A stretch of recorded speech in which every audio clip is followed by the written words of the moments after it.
The status of a safe haven asset helps the US dollar to regain most of earlier losses. Investors are assessing risks emerging from global trade tensions and political turmoil in Washington and London.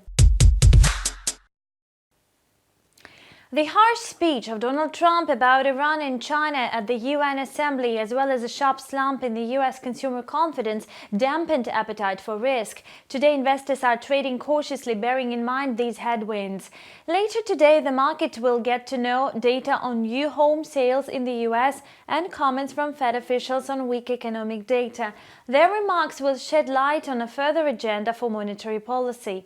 The downturn in the global stocks was triggered by political uncertainty in the US and Great Britain. House Speaker Nancy Pelosi announced a formal impeachment inquiry into President Donald Trump, who is accused of breaching his mandate and the US Constitution.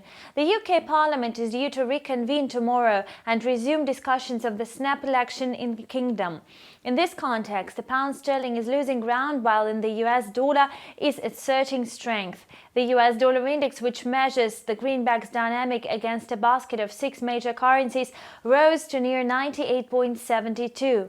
Meanwhile, commodity currencies are trading under pressure amid falling oil prices. Saudi state-owned Aramco reported that it would restore its oil production capacity at the main oil facility ahead of the schedule. Besides, the waning risk sentiment is also bearish to the Canadian dollar. So, the US dollar versus the Canadian dollar pair is trading higher in the North American session.